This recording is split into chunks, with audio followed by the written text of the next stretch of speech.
Hey everybody, I'm Jesse and welcome to another edition of Gen X Thinks. And today I'm going to talk about entitlement.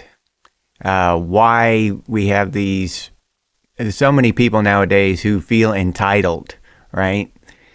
But before I get into that, I've got a little side note that kind of ties into it. And it has to do with AI and why I keep mentioning this AI thing. I talk about that a little bit here and there, but I keep mentioning it. And this AI coming into prominence it's insidious, and it's going to be more prominent than Google, right? It's going to be the way we interact with everything. It's going to be in our cars, our refrigerators. If you buy a newer one, all the appliances, everything. This thing is going to be everywhere. This AI shit. And how it ties into this, I punched into the Chat GPT and I asked it about entitlement, okay? And just, entitlement in America today, just to get some bullet points and maybe some smaller suggestions on topics to discuss during my video here. And it wasn't a deep dive, I just wanted some suggestions, maybe some ideas I could springboard off of.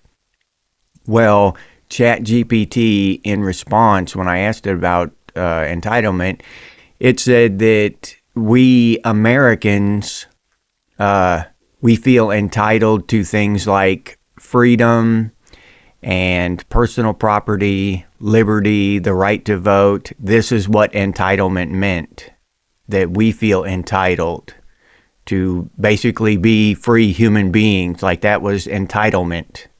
All right.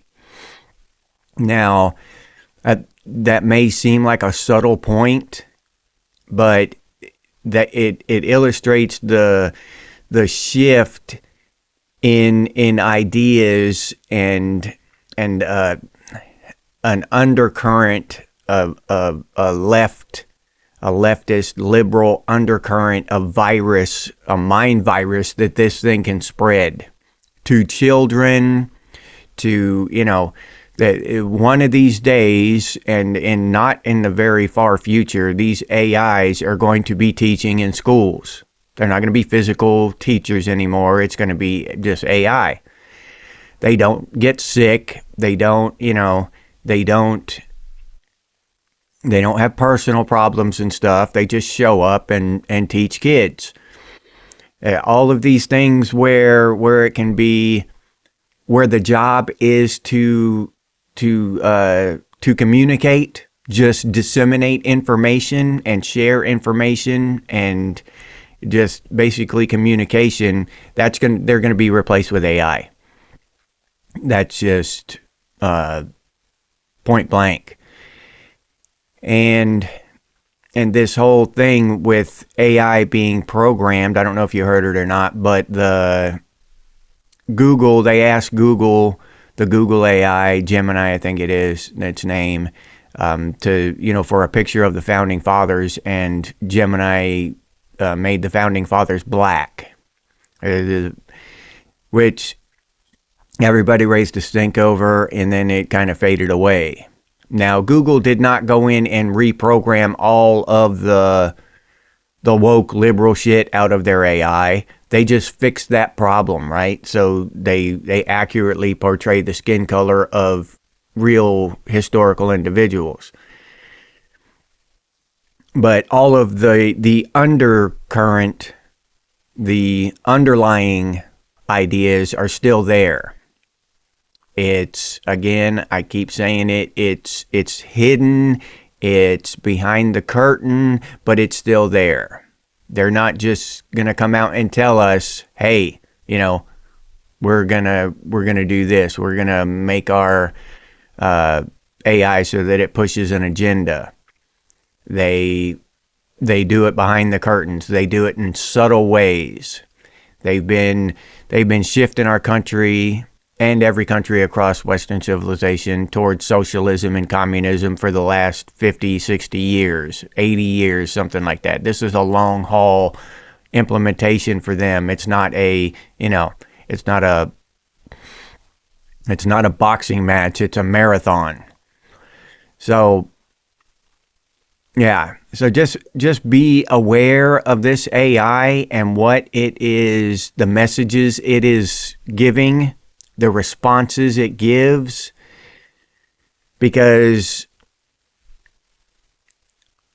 even subtly, it's pushing these weird woke agendas without being, outward about it, in your face about it. It's very subtle. So we need to be aware of that, and we need to AI be great if it would just be truthful and honest and straight up front like a robot is supposed to be, but it's not. None of them are. But I've caught ChatGPT lying. I'll have to do an episode on that and look it up. I screenshot the interaction, and I'll make a video here doing some more about AI. I just wanted to point out that conversation that I had about entitlement and how it was subtly shifting the idea that entitlement wasn't this woke thing. It's just patriotic Americans. They feel entitled to freedom. Instead of being born with freedom, we feel entitled to it, like it's something that we get from someone else. Yeah. And this entitlement, you think that this feeling of entitlement, this whole entitlement thing, it's a broader idea than most people think about, right? Because people who are entitled, who feel this entitlement, they feel entitled to your money through the government, right? I'm entitled to your money. That's just, I was born that way. That's my money. We share your money, however you want to put it. You owe me that. So I don't have to work. I don't have to do anything to earn that money. That is, I'm entitled to that because of whatever reason they have. It's the same thing with respect. I'm entitled to your respect. You have to earn mine. You got to earn my respect, but I'm entitled to yours. You will respect me no matter what, no matter how I act, no matter what I believe in, no matter, how ignorant or stupid I am. I will have your respect because I'm entitled to it. Your time, it's across the board. They're just entitled to, they feel like they're entitled to everything that they want or they desire, they need. And if it belongs to someone else, then that doesn't matter. I keep hearing this thing that people are entitled to health care, to housing. That's a human right. Right?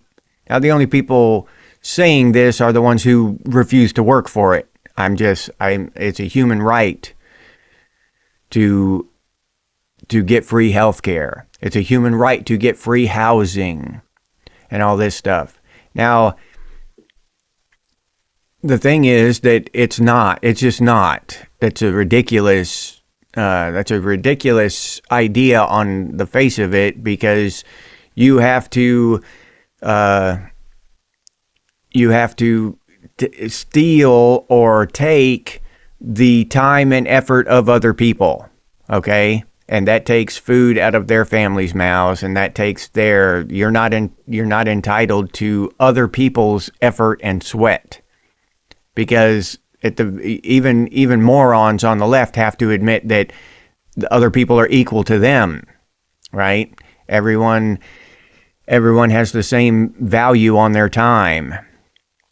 So Yeah, you're not entitled to a house because somebody else built that house.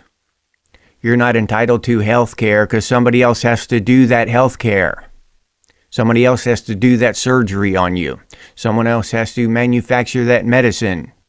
If it just rained out of the sky, now probably water could be a human right. Everyone should have the right to have water because it falls out of the sky. And you should be able to collect it as it falls out of the sky. If we're just for free with your own energy, your own effort, collect the water that falls out of the sky. Now here in America, we have laws against that. We're not allowed to collect water. In a lot of states anyway. I don't know how many, but I know here in Florida, it used to be anyway. I haven't checked on that law in years. They might have rescinded it since the last time I looked at it.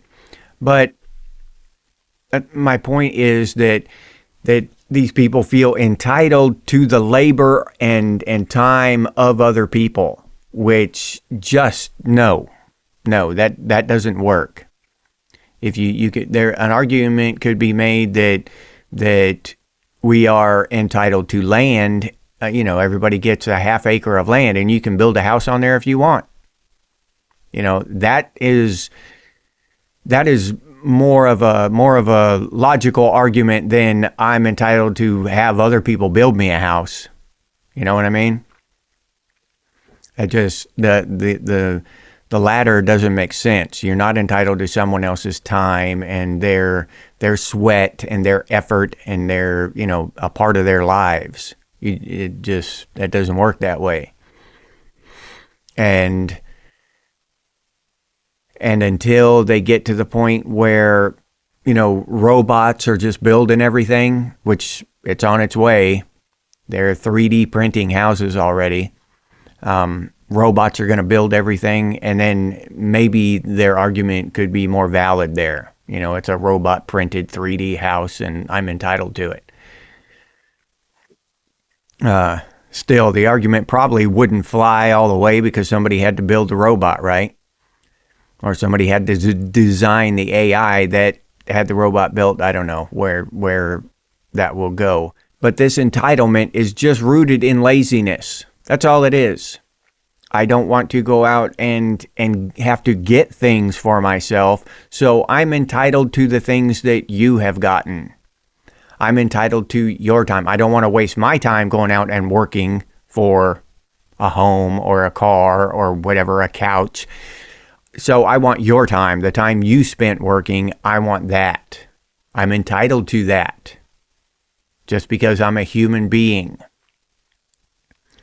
And that's the crux of it. Their time is their time, and your time is their time. And this train, the direction this train is headed toward these younger people, once Gen X is dead and we're gone, Gen Z is going to have one hell of a hard time. Yeah, the conservative group of Gen Z who stood up and voted with us for Donald Trump. Yeah, they're going to be surrounded. It will probably be majority leftist by then, unless something changes drastically. By the time Gen X is completely gone off this planet, something better change drastically, or Gen Z is going to be far outnumbered. Because a lot of millennials are just over there with that shit, and all Gen Z women are over there, and a portion of Gen Z men. Okay, I don't want to say all Gen Z women, but a vast majority of Gen Z women.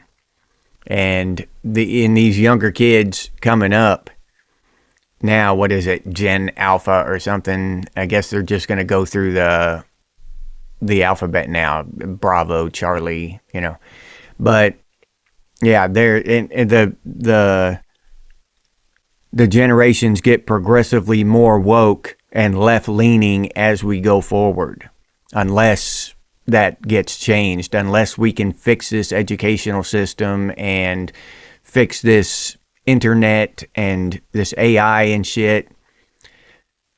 And the more that these kids coming up depend on the internet and AI and coding and all this other shit, you know what I mean? They don't go out into their yard and play in the yard. They don't, as teenagers, they don't go out and work on their car. They don't do physical things really anymore. Everything's online.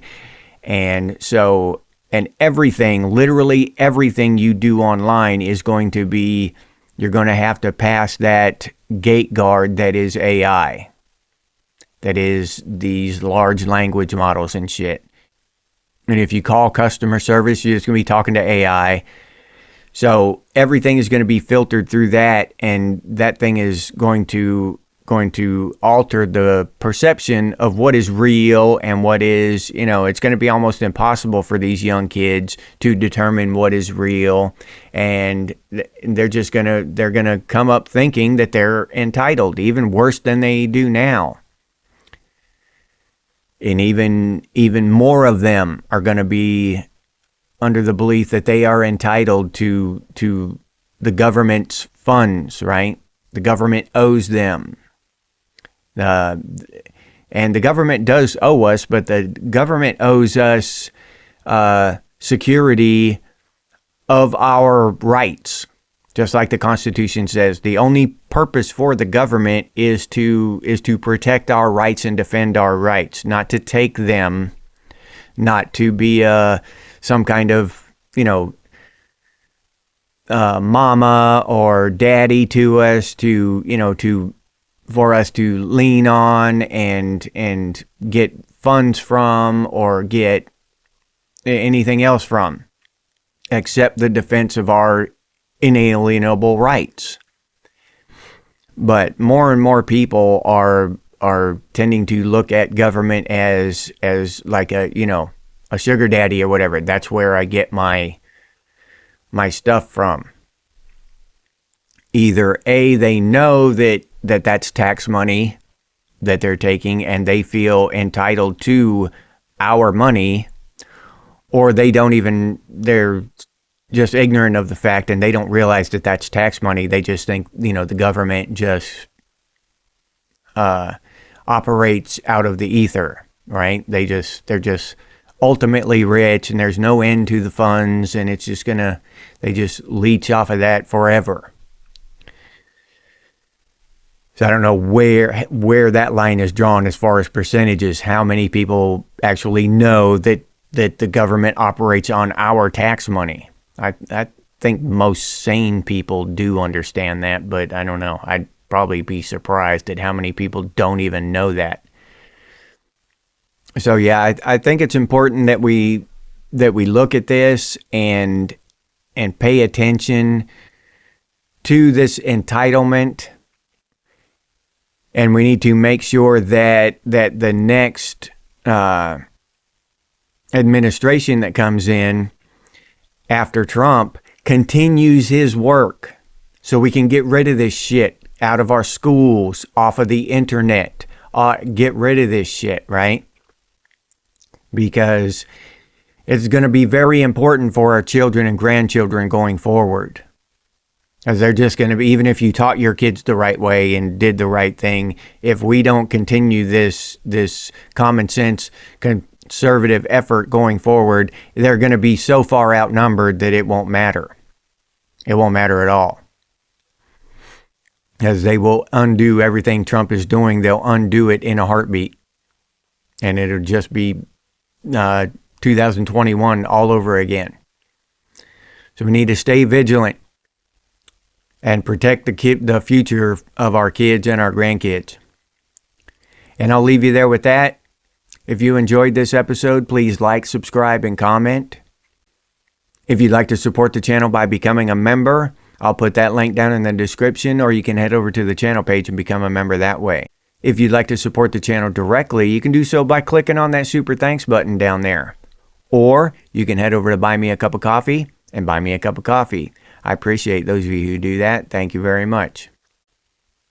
If you're interested in Gen X gear, you can head over to Redbubble and check out what we have over there. Pretty cool stuff. Gen X Thinks and Gen X branded stuff, t-shirts, coffee mugs, hoodies, stickers, all kinds of cool stuff. But I'll put that link down in the description as well. If you can't or don't want to support the channel in any of those ways, you can always do so by sharing these videos on your social media. Thank you very much to those of you who do that. That helps out a lot. I sincerely appreciate it. If you have any ideas for future episodes of Gen X Thinks, please put those down in the comments, or you can email us, and the email is genxthinks@gmail.com. And as always, stay frosty, Gen X, and I'll see you on the next one.